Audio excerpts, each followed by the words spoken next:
우리는 저희가 하시라고 우리와 함께 하시며 우리와 함께 대표하시며 우리와 함께 눈물을 흘리시며 우리를 이끄시고 계신 그 하나님을 생각할 때 우리는 그 모든 이 세상의 여러 가지 상황과 환경 속에서도 안전함을 느낍니다. 아버지 하나님, 그것이 복음일진데 아버지, 저희들이 예수를 믿는다고 하면서도 여전히 저희들의 행위와 저희들의 업적과 노력과 열정과 능력을 의지하고 있지는 않습니까? 하나님, 그것으로 괴로워하고 고통받는 당신의 백성이 있다면 하나님의 말씀으로 자유하게 해 주옵소서. 예수를 믿는 그 믿음이 우리를 어디까지 완성해 내신 것인지를 말씀을 통하여 더욱더 분명히 깨달아 아버지 하나님, 그 진리가 우리를 자유케 하는 경험을, 그 역사를 이 아침에 우리가 누리게 하여 주옵소서. 예수님의 이름으로 기도합니다. 주사님, 그 생명의 말씀사 있죠, LA.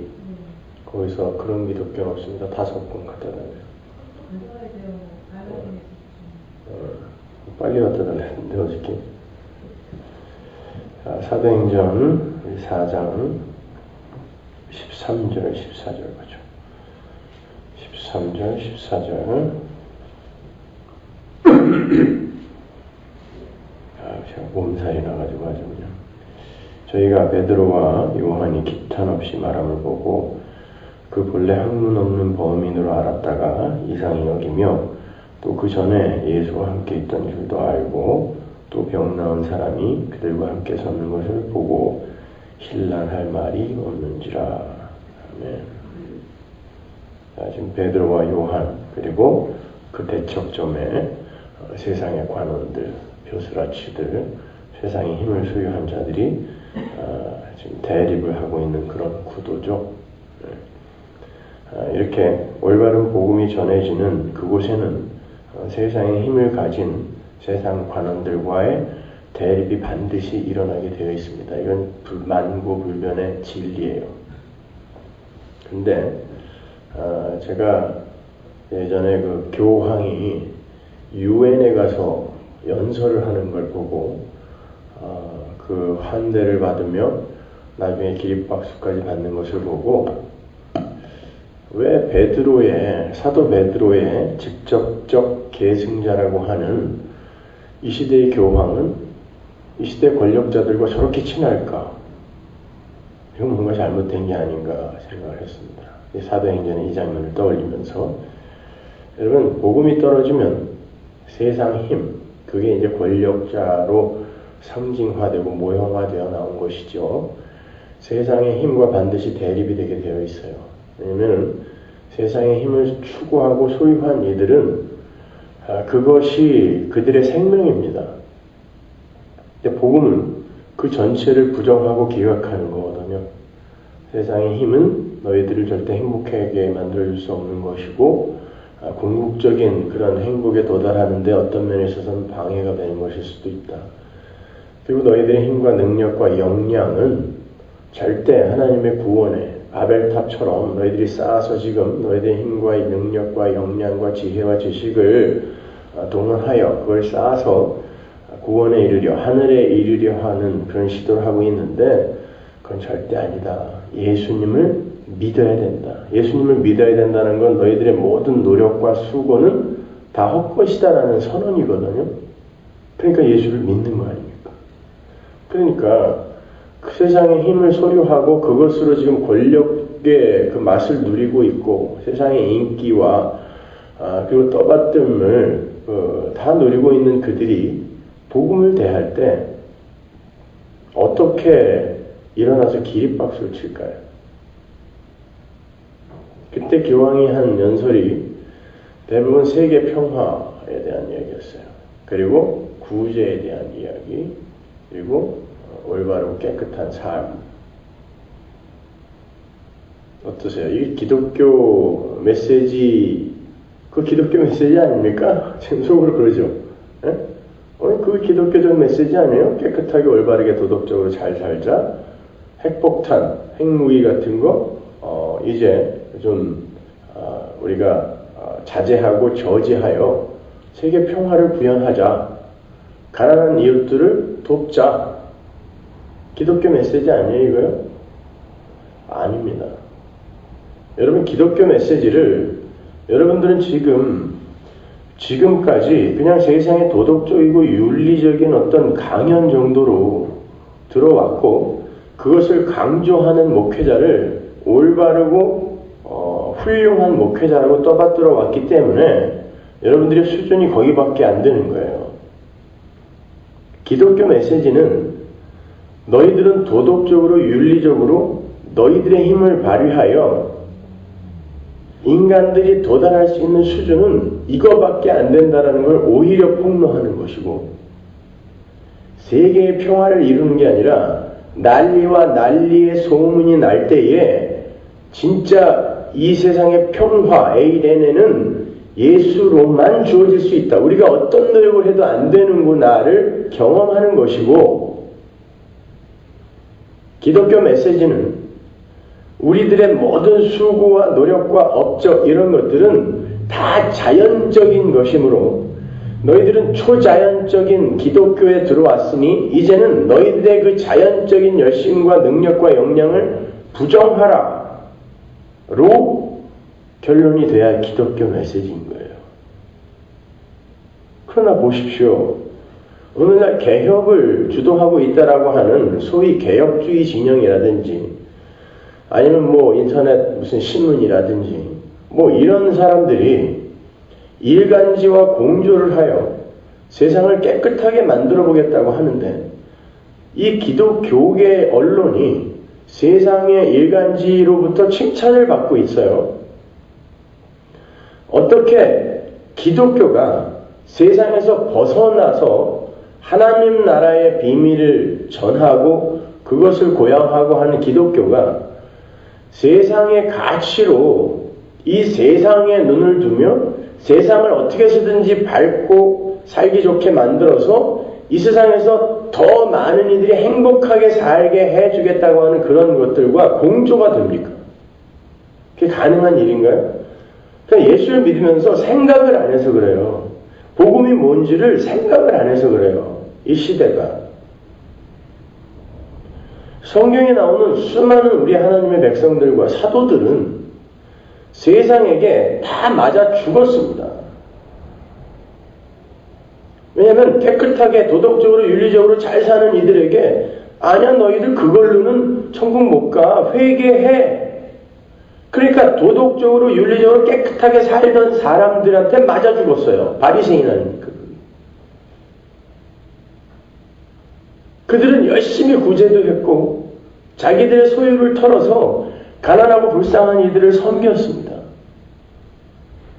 오늘날 기독교가 그것을 목적으로 하여 사람들을 그런 일에 열심을 내는 이로 만들어내는 것을 목적으로 하여 존재한다면 그건 기독교 아닌 거예요. 기독교는 사람을 그렇게 착하게 만들어내는 게 아닙니다. 착하게 만들어내는 게 아니라 도대체 나는 하나님의 은혜가 없으면 도저히 착할 수 없는 자구나를 깨닫게 하는 게 기독교예요. 그래서 매주 설교 시간을 통하여 자신들의 죄인됨이 발각되고 폭로돼야 되는 것이지, 야 나는 지난주 말씀을 듣고 이번 주에 이렇게 깨끗하게 한번 살아봤어. 그랬더니 진짜 야 마음도 편하고 참 좋다. 이리로 잘 구별하셔야 돼요. 착하게 살지 말라는 게 아니라 그 착한 삶은 내가 부정되고 부인될 때 예수로 말미암아 내 안에서 나오게 되어 있어요. 그건 진짜 착한 삶이에요. 그러나 내가 내 열심과 노력으로 이 세상 사람들이 추구하는, 왜? 세상 사람들은 양심이라는 게 있잖아요. 양심이라는 건 로마서 1장에서 뭐라 그러죠? 우리 안에 심은 율법입니다. 근데 율법을 지켜 구원받겠다고 하는 이들을 예수님이 뭐라 그랬어요? 독사의 새끼들아 그랬잖아요. 따라서 여러분의 양심껏 도덕적으로 윤리적으로 깨끗하게 사는 것 자체가 율법을 추구하는 겁니다. 그걸 율법이라 그랬으니까. 그렇게 하여 나는 하나님께 칭찬받을 수 있다는 안 된단 말이에요. 그런데 어느 날 내 삶 속에서 그런 삶이 문득문득 나와. 나는 이걸로 말미암아 하나님에게 칭찬받는다라는 생각은 없었는데 내 안에서 그런 바른 삶, 깨끗한 삶이 나온단 말이죠. 그때는 내 안에 진짜 예수가 있구나로 하지 절대 나는 깨끗하게 살아서 하나님께 칭찬받을 수 있는 사람, 저 사람들보단 내가 조금 나은 사람으로는 안 간단 말이에요. 성도는 여러분 세상에게 칭찬받으면 안 돼요. 그렇게 세상의 권력자들에게 기립박수 받는 그런 메시지는 다 가짜입니다. 누가복음에 가면은 한번 같이 찾아볼까요? 6장 26절 보세요.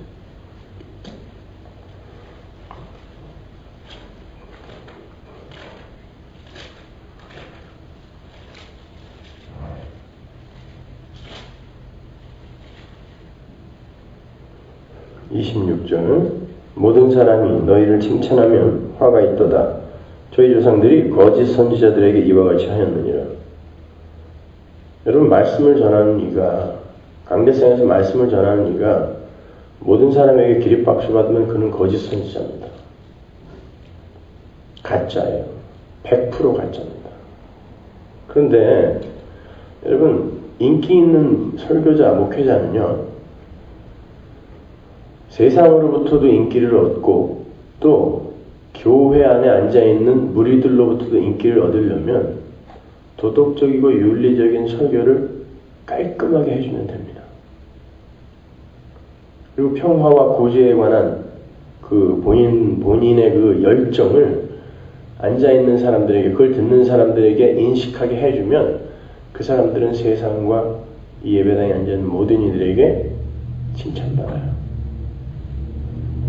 성도는 하나님 나라의 비밀을 알아듣고 눈과 귀가 뚫린 하나님의 백성들에게만 위로를 줄 수 있어야 돼요.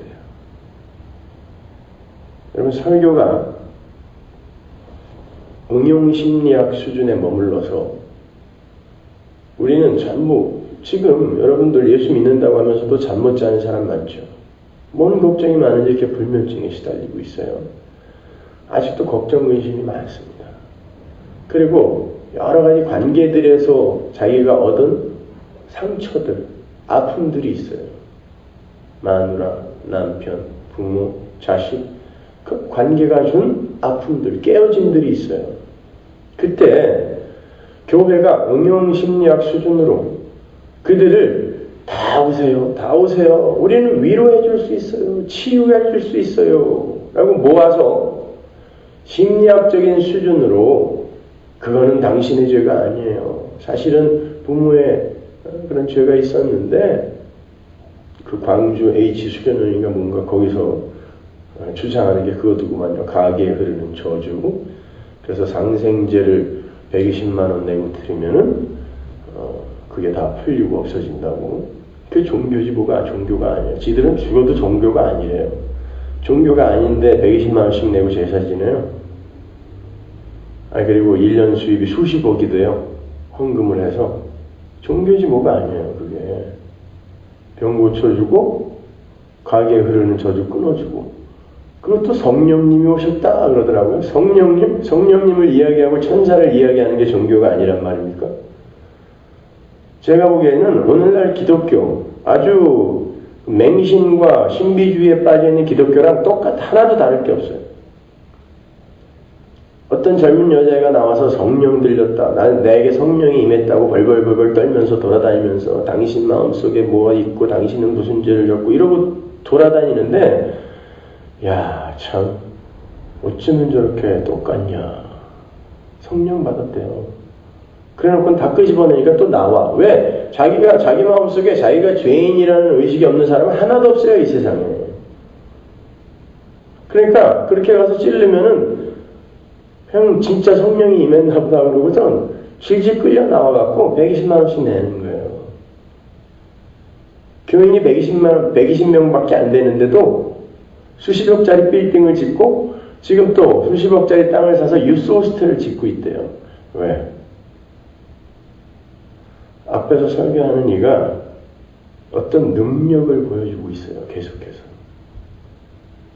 실제로 병을 고쳐줘요. 그 아줌마가. 다들 어머니라고 그래, 그 아줌마 보고. 아, 미친. 아이고, 정말. 병을 다 고쳐줘요. 그 무식한 여자가. 그리고는 그 돈을 갖고 오면 이게 무슨 뭐 쓰레기 취급을 해. 이만큼 써요, 한 번에. 회개합니다, 회개합니다 하면서 돈을 안 넣으면 안 되니까 바구니에다 와서 갖다 다 놓아요.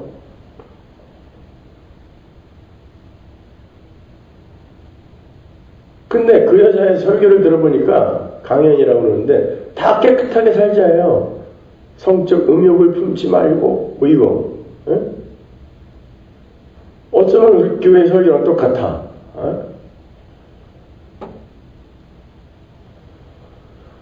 여러분, 기독교는 그게 아니에요.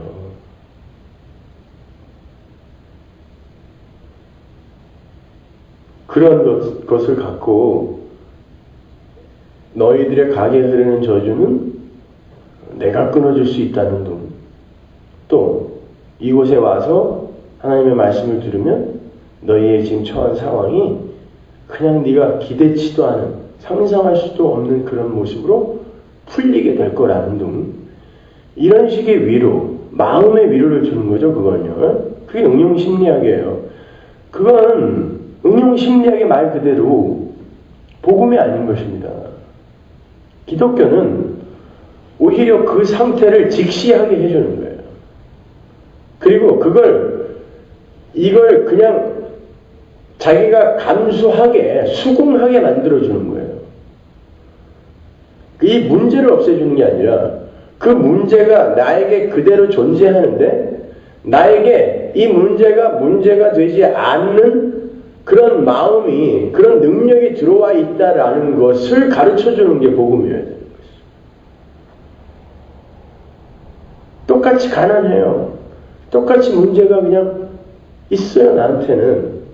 그런데 예수 그리스도의 복음을 듣고 보니까 하나님의 은혜를 떠난 이 세상과 그 세상이 추구하는 것들의 결국이 바로 내가 지금 경험하는 이런 것들에 불과한 거구나. 그러니까 나는 여기에다가 눈 두고 살면 안 되겠구나를 배우는 거지. 그걸 해결하겠다고 오는 게 기독교가 아니라니까요.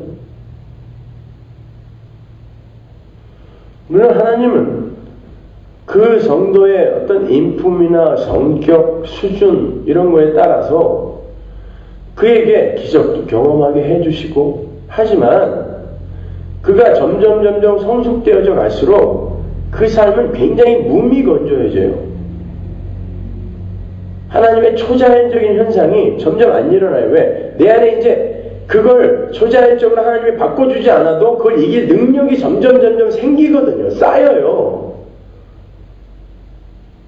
예수 믿는 초창기에는 그냥 택시가 와야 되는데 하나님 그럼 택시가 와요. 지갑을 잊어버렸는데 하나님 지갑을 찾아요. 저도 그랬습니다. 하나님이 우리와 동행하고 관계하신다는 걸 경험해주는 아주 유아기적, 젖병 무는 시절에는 그런 일이 일어날 수 있어요. 그러나 그 사람이 점점 믿음이 쌓여가고 성숙되어져 갈 때 계속해서 이 사람의 입맛에 맞는 것으로 그 현실이 바뀌면 이 사람 마음속에는 믿음이 성숙될 수가 없어요.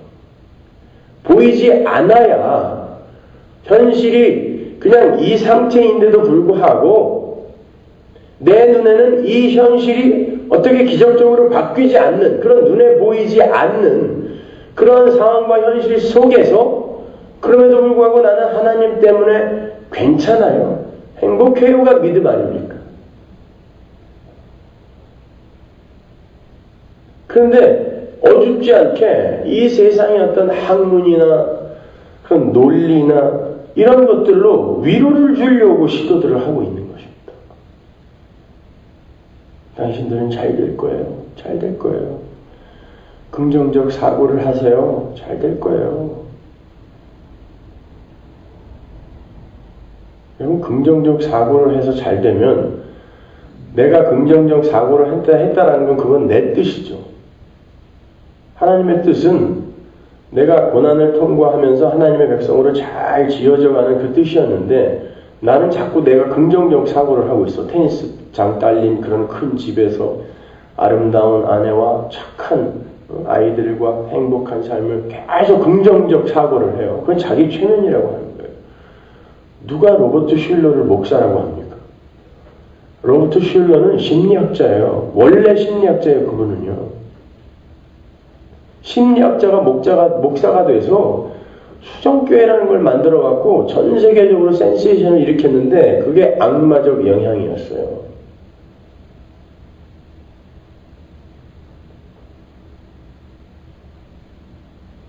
그러니까 그 수제자가 하나 또 나왔잖아요.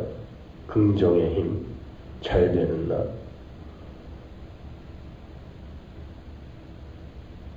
여러분, 성도는요, 자기의 뜻대로 이 세상을 재단하면서 살 수 있는 사람들이 아닙니다. 하늘에서 이루어진 뜻이 내 삶 속에서 하나님의 뜻이 이루어지게 해 주옵소서라는 기도를 하며 살아야 하는 사람들이 성도지, 내 뜻을 당신이 와서 맞추세요가 아니란 말입니다. 어떻게 하나님 앞에서 긍정적 사고라는 말을 할 수가 있어요? 기도도 긍정적 그 사고가 똑같이 하는 사람들이 있죠. 자기가 원하고 맞춰놓은 어떤 그림에다가 하나님의 능력을 자꾸 끌어다가 쓰고 싶어 하는 그런 기도들. 긍정적 사고, 로버트 슐러하고 뭐가 달라요? 왜 예수님이 돌아가시기 전에 마지막 기도의 모습에서 내 뜻대로 마옵시고 아버지의 뜻대로 하옵소서라고 기도하고 하셨는지 아십니까? 교회에게 뭔가 하고 싶은 말이 있기 때문에 그래요. 교회는 바로 이렇게 살아가는 거야. 예수가 첫 번째 열매였잖아요. 교회의 첫 번째 열매. 그 첫 번째 열매가 살아간 그 방식 그대로 우리가 살아가는 거예요.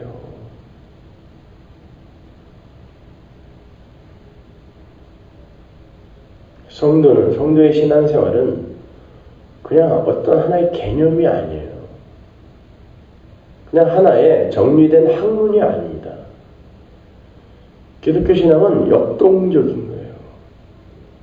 세상의 힘을 추구하고 인기를 추구하고 죽음이 그게 고작 두려워서 자기와 가장 친밀하게 지냈던 스승이자 친구이자 정말 아비 같았던 형제 같았던 자기 스승을 저주하면서까지 부인한 베드로가 그 죽음조차도 두렵지 않은 이 세상의 그 어떤 악한 현실조차도 그를 예수님으로부터 떨어뜨릴 수 없는 자로 만들어가는 게, 성숙시켜가는 게 기독교지, 계속해서 자기의 명예나 인기나 죽음에 대한 두려움이나 이런 것 때문에 계속해서 나를 좀 내 가치 향상을 도와주세요라고 우기고 있는 그런 사람들.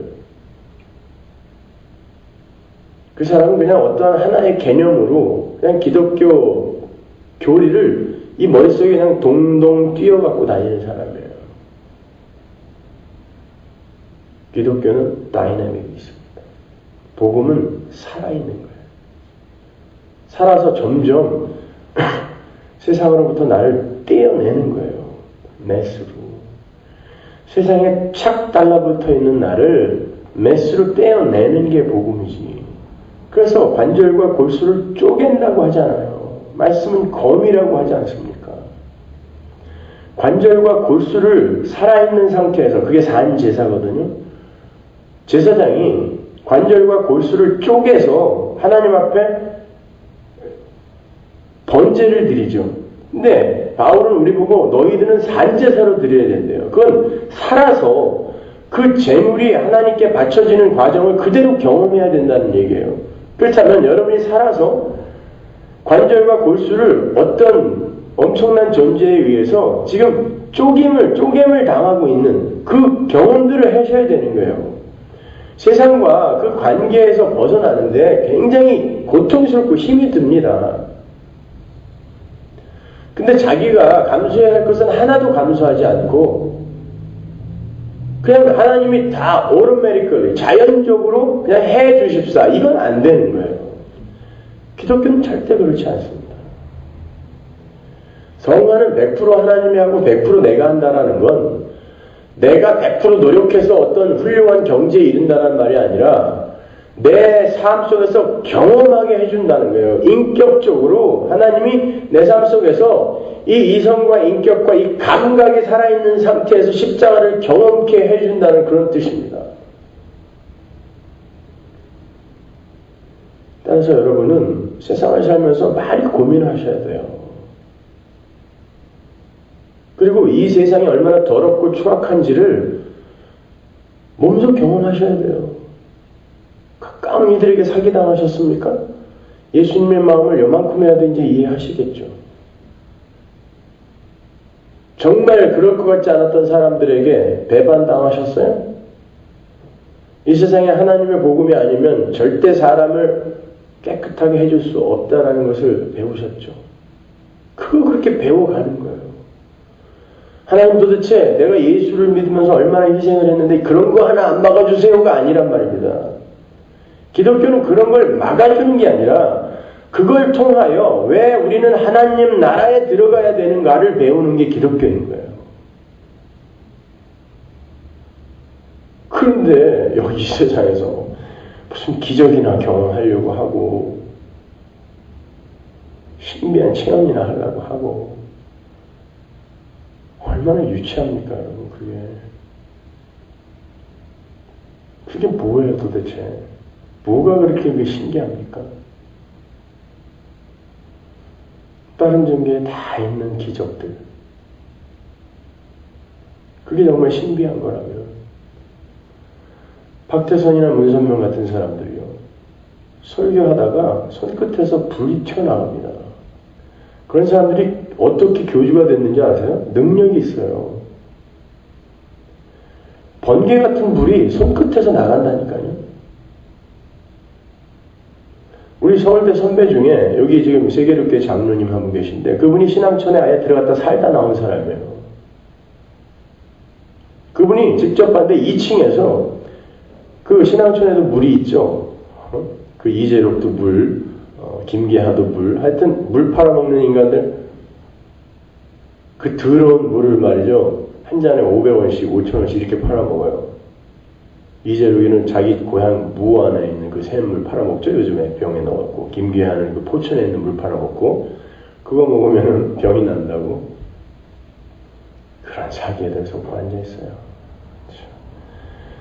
그 물을 갖다가 2층에서 손을 쫙 뻗었는데 물이 진짜 몇 미터를 그냥 지 호수에서 쏘는 것처럼 물이 쭉 따라 올라오더래요. 그거 보고 사람들이 어떻게 안 믿어요? 재림 예수구나 저 사람이 진짜. 어떻게 안 믿어요 그걸? 근데 그건 데이빗 카퍼필드도 하는 거 아십니까? 한국에 있는 18살짜리 이은결이라는 마술사도 그런 거 하더라고요.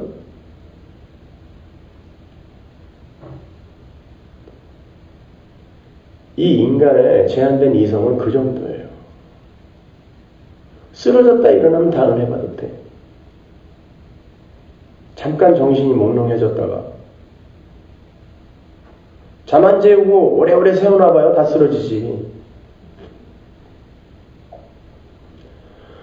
여러분 하나님의 말씀만으로 이렇게 행복하고 기쁜데 이렇게 이 하나님 나라에 대한 소망으로 이렇게 막 넘치는 이 흥분을 주체를 할 수가 없는데 도대체 그 말씀에 대한 이해가 얼마나 미천하면 그런 작은 기적에 그렇도록 흥분을 하고 열광을 합니까?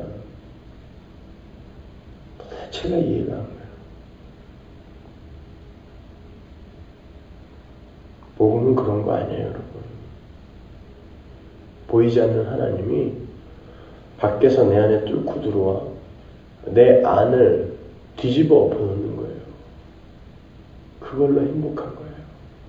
그걸로 안위를 느끼는 거예요.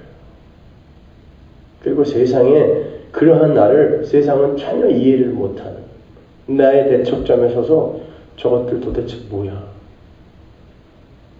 왜 우리가 도덕, 윤리 잘 지키면서 깨끗하게 살아서 다른 사람들에게 훌륭한 평가를 받으려고 하는데 왜 그게 아니라고 그래요? 왜 회개하라 그래? 왜 세상 힘 쌓아서 나 사람들에게 자랑하고 싶은데 왜 그것도 아니라고 그래? 그런 배척을 받는 이로 변해가는 게 여러분입니다. 여러분이 어려운 상황에 처했을 때 세상은요, 여러분이 엉엉 울면서 아이고 나 좀 도와줘. 나 너무 괴로워. 야 어떻게 인간의 삶이 이러니? 야 너는 그렇게 살지 마. 이렇게 힘들어하고 괴로워하는 걸 세상이 원해요. 아닌 것 같죠? 하나님을 알지 못하는 모든 세상은 여러분이 고통에 직면했을 때 그 고통 속에서 처절하게 울부짖는 걸 다 원해요.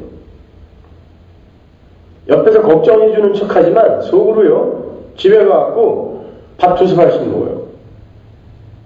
나에게는 안 온 고통이 쟤한테는 가서 내가 너무 행복하거든요. 그게 세상입니다. 아무리 걱정해주는 척해도 그거는 세상이 걱정할 수 있는 계제가 아니에요. 그런데 그 세상 앞에서 그 고통을 당하고 있는 자가 야 그래도 나는 하나님 때문에 행복해. 우리 교회에 지금 백혈병을 앓고 있는 집사님 한 분 계신데 이제 거의 돌아가실 때가 됐어요. 머리도 이제 다 빠지고 그래서 앉아있을 힘이 없어서 항상 이렇게 뒤에서 누워 계시고 그런데 그래도 꼬박꼬박 예배를 참석하세요. 시인이에요. 똑똑한 여자입니다. 박사학위도 받았어요. 심리학자예요. 지난주에 그러더라고요. 목사님, 저는 이제 살 날이 얼마 안 남았어요. 왜 그런 약한 소리를 해요? 병원에서도 그랬고 지금 몸의 상태가 그렇대요. 그리고 모자를 벗어서 머리를 보여주는데 몇 가닥 안 남았어요. 여자가. 근데 죽기 전에 내가 이런 복음을 듣고 죽을 수 있어서 얼마나 행복한지 몰라요. 부자예요. 남편은 변호사고 잘 살아요. 근데 그 모든 걸 다 놓고 가야 되는데 그 말씀 때문에 너무 행복해요. 난 이제 천국 가는데 누가 나를 불쌍하다고 이야기를 해요? 목사님 괜찮아요. 그리고 새가족반 뭐 이런 걸 다 참석하고 있어요. 그 환자가. 지난주에 오셔서 우리 2부 예배 때 색스폰 하셨던 윤인호 장로님, 식도암에다가 위암 걸려서 식도 위 다 잘라냈어요. 사실 그 양반 서 있을 힘도 없는 분입니다.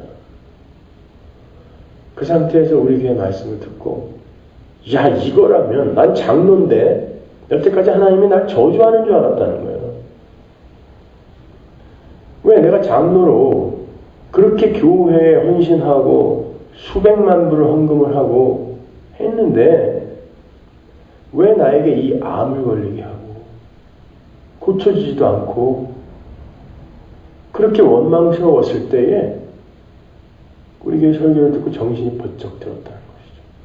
아니구나. 내가 진짜 천국이라는 데를 가고 싶어 하지 않았구나 여태까지. 근데 하나님의 나라에 대한 그런 내용들을 너무 선명하게 듣고 나니까 깨닫고 나니까 자기 상황이 요만큼도 불행하지 않더라는 거예요. 그러니까 마지막 가시기 전에 우리 교회에서 집으로 가자 한번 연주하고 싶다고. 난 집으로 갈 거니까. 그리고 자기에게 그런 집에 대한 소망을 알게 해준 목사님한테 꼭 자기가 한번 불러주고 싶다고.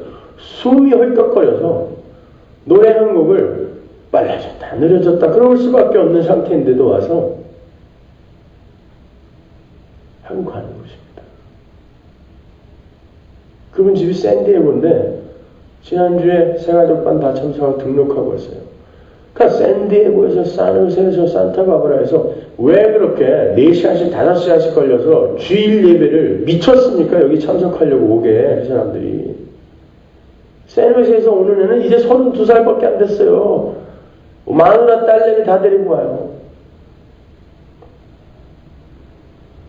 좋아서 그래요. 말씀 듣는 게 좋아서. 그 어떤 경험 이런 거 말고 하나님 나라의 그 비밀 더 알고 싶어서. 그리고 그걸 추구하며 와 있는 그들과 같이 밥 한 끼 먹고 같이 몇 마디 더 이야기 나누고 싶어서. 왜? 딴 데 가면 대화가 안 통하니까. 그저 복. 그저 기적 이러고 있으니까 말이 안 통하니까 여기를 와야 그나마 마음이 편하다는 거예요. 오지 말라 그랬어요. 거기서 좋은 데 찾아라. 정 갈 데 없으면은 CD라도 틀어놓고 거기서 예배 드리라고. 굳이 오는 거는요. 이 터져나갈 것 같은 이 복음에 대한 감격을 누구와 나누고 싶은 거예요. 여러분 그런 감격과 기쁨과 행복이 성도의 삶에 있어요. 세상은 그들을 보고 미쳤다고 합니다. 저런 바보, 비효율적 인생을 사는 인간. 그러나 우리는 알아요. 그것이 올바른 삶이라는 걸. 여러분 그런 이들이 우리 주위에 있습니다. 죽음도 어쩔 수 없는 자들. 죽음도 그들을 감당치 못해요. 죽음 앞에서 오히려 죽음을 비웃고 있잖아요. 죽음아 빨리 문 열어. 하나님 나라 가게.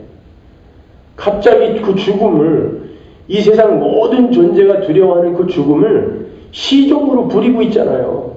그분들은 죽음아 빨리 문 열어. 나 천국 들어가게. 그들이 세상이 감당치 못하는 이들인 것입니다. 그 앞에서 벌벌 떠는 모습을 보면 세상이 너무 좋아해요. 그래 니들도 별 수 없구나. 니들도 별 수 없구나. 그게 무슨 능력이냐? 니들 안에는 우리와 좀 다른 능력이 있다며. 근데 니들도 별 수 없구나. 가난 앞에서, 질병 앞에서, 사건 사고 앞에서 니들도 별 수 없구나. 세상이 좋아하는 자들이에요. 그걸 딛고 일어서서 그 속에서도 껄껄 웃을 수 있는 자가 성도가 되어야 돼요. 복음은 여러분을 그렇게 바꿔가야 됩니다. 지금까지 여러분이 그런 복음을 못 배웠다면 여러분은 불행하신 거예요. 여태까지 속고 계셨던 것입니다. 하나님의 말씀에 더욱더 진지해지세요.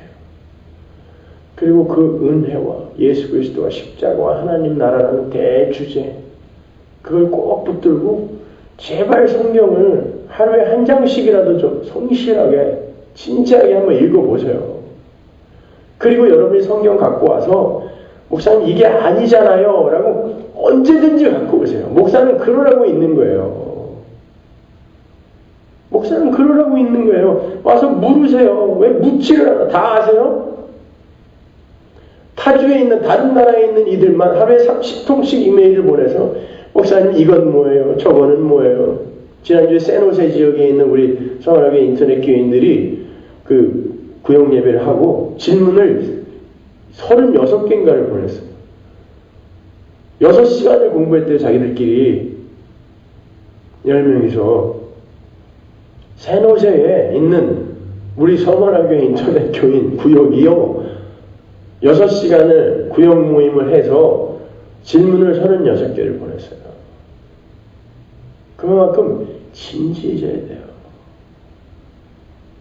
내 생명이 걸린 문제인데 이건 재수도 안 되고 재기도 안 돼요. 한 번 가면 거기서 끝. 하나님 제가 좀 잘못 믿었네요. 내 그 왼수가 잘못 가르쳐주는 바람에 내 역할이 좀 잘못 왔는데 한 3개월만 시간 주세요. 이게 안 된다니까요. 그냥 그렇게 믿다 거기 가면 끝인 거예요. 따라서 이 앞에서 진짜 잘 가르치는지 안 가르치는지는 여러분이 판단하셔야 돼요. 성경을 보고. 성경에는 일관성이 있고 논리가 있습니다. 그리고 이 성경은 역사가 기록되어 있는 거예요. 그 역사라는 건 그냥 무슨 일반 역사책이라는 말이 아니라 실제 일어난 사건, 실제 이 역사 속에 있었던 일들이 어떻게 시절과 날줄로 줄줄이 꿰어 하나의 멋진 옷을 만들어내고 있는 거예요. 성경은요. 그래서 제가 될 수 있으면 성경신학적인 해석으로 설교하려고 애를 쓰는 거예요. 구약과 신약을 씨줄과 날줄로 얽히고 설키게 만들어서 여러분들에게 성경 전체가 어떻게 유기적으로 쓰여 있는가를 가르쳐 주기 위해서. 저도 조직신학적 설교, 하나 본문 정해놓고요. 거기에 대해서 어떤 하나의 주제 딱 꺼내서 그 주제에 대해서 설명하려면 지금보다 설교 준비 시간을 10분의 1로 줄일 수 있어요. 10분의 1로. 제가 신학교 때 다 배운 거고 제가 정리해놓은 파일만 50개가 넘어요. 그것만 풀어놔도 제가 설교 준비 하나도 안 하고 여러분들에게 20년 동안 설교할 수 있습니다. 그것도 매주 여러분이 깜짝깜짝 놀랄 만한 그런 조직신학적 개념들을 내놓을 수 있어요. 그러나 그것보다는 여러분이 성경을 읽게 만들고 여러분이 그 성경의 내용을 파악하게 만드는 게 목사의 목적이에요. 여러분은 제 말을 듣고 감명을 받고 감동을 받고 집에 가서 일주일 동안 아무것도 안 하는 그런 삶을 사는 게 아니라 여기에서 야 복음이라는 게 저런 거야? 성경이 저거야? 라고 해서 나가면서 성경을 읽고 싶어서 안달이 나야 되는 거예요. 그래야 내가 목회를 잘한 것입니다. 근데 여기서 말하는 건 전부 아멘으로 받아갖고 목사가 말하는 건 다 오라. 그러니까 목사들이 황제가 되는 거예요. 그냥 자기가 말하면은 막 저주권도 있고 축복권도 있는 줄 알아요. 사람들이. 아니라니까요. 여러분이 하나님의 자녀고 목사는 가정교사라니까요. 가정교사가 귀해요. 자녀가 귀해요. 아버지한테. 그리고 우리 모두의 마음에 성령이 들어와 계세요. 그 성령은 모든 걸 다 아세요. 여러분의 필요나 탄식, 숨소리까지 다 들으세요. 머리카락까지 세세요. 그러면 여러분이 기도하면 되지. 누구한테 기도를 부탁합니까? 왜 목사한테 안수가 들어와요?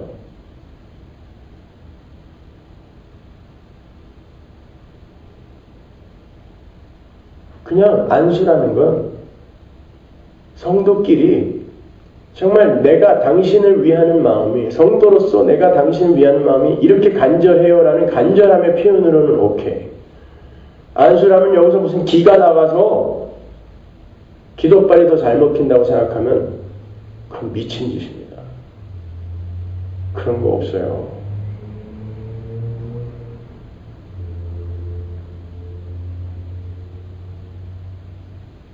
여러분들 제발 여러분의 영원한 생명이 담긴 문제잖아요. 생각을 하세요. 고민을 하세요. 어떻게 예수 믿으면서 잠을 12시간씩 퍼질러 자요? 어떻게 예수 믿는 사람 마음속에 고민이 없습니까? 어떻게 생각이 없어요? 어떻게 그 삶에 눈물이 없습니까? 근사한 거짓 교사, 거짓 선지자들이 그게 옳은 삶이다. 평안하다, 평안하다. 나오죠? 이사야서에, 예레미야서에도 나오고. 평안하다, 평안하다 하는 이들은 내가 보낸 적이 없다. 하나님이요. 하나님이 직접 말씀하신 거예요. 나는 그런 인간들 보낸 적 없다. 무슨 평안이에요? 이 세상에서 여러분은 전투와 전투 속에 살아가는 거예요. 잘 배우세요. 그리고 잘 이기세요. 여러분의 삶이 그렇게 부상하고 그렇게 역동적으로 고난으로 점철되는 건 여러분이 잘 가고 있다는 사실이에요. 여러분 나중에 천국 가서 분명 저에게 감사하다는 인사를 하게 될 겁니다. 제가 개런티 해드릴 수 있어요. 그래서 지금은 여러분의 마음을 조금 불편하게 만들어드리고 여러분의 마음을 정말 난도질하여 찢는 그런 설교를 할 수밖에 없지만 제가 감수하면서 가는 거예요. 저는 목사가 되기 전에 정말 인기 좋은 사람이었어요. 잘 놀고 잘 먹고 남들 술 받아주는 거 좋아하고 얼마나 좋아요? 거기다가 가면 또 노래도 잘 불러줘. 결혼식 때 600명 왔으니까요, 제 친구들만.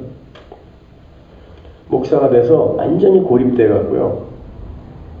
같은 개혁주의 목사들한테도 완전히 지금 왕따가 되어요. 왜냐면 걔네들도 뭔가 지금 잘못 찾고 있어요. 제 동료들이고 친구들이지만 뭔가 잘못 가고 있어요. 착하게 잘 살자 해서 끝이에요.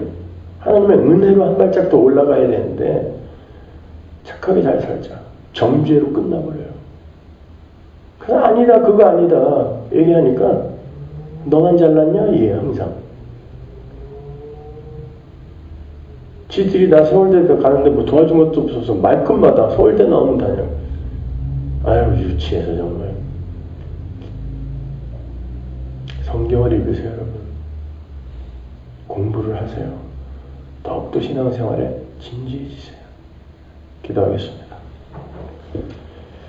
하나님 은혜를 감사합니다. 아버지 하나님, 이 세상에서 우리는 티끌들고 무력하고 무기력한 자임을 폭로당하고 하나님의 은혜로 우리 안을 가득 채우고 하나님 나라 가는 것을 목적으로 사는 것인데, 아버지, 우리는 참 이렇게 여전히 이런 수준에 머물러 있습니다. 하나님, 도대체 이 시대가 하나님의 말씀을 어떻게 경홀히 여기고 있는지 가슴이 아플 뿐입니다. 이 시대가 말씀을 사모합니까? 이 시대가 진짜 예수를 기다립니까? 아니면 이 세상을 자기들의 뜻대로 좀 더 잘 먹고 잘 사는 행복하고 화평한 나라로 만들어 여기에서 더 오래 살고 싶어 합니까? 아버지, 불보듯 뻔한 그 현실을 우리가 눈으로 보면서도 우리는 그 반대편을 쫓아가고 있으니 이게 도대체 어떻게 된 것입니까? 하나님, 도대체 이 시대에 하나님의 백성이 몇 명이나 되는 것입니까? 하나님, 불쌍히 여겨 주옵소서. 우리를 불쌍히 여겨 주옵소서. 예수님의 이름으로 기도합니다. 아멘.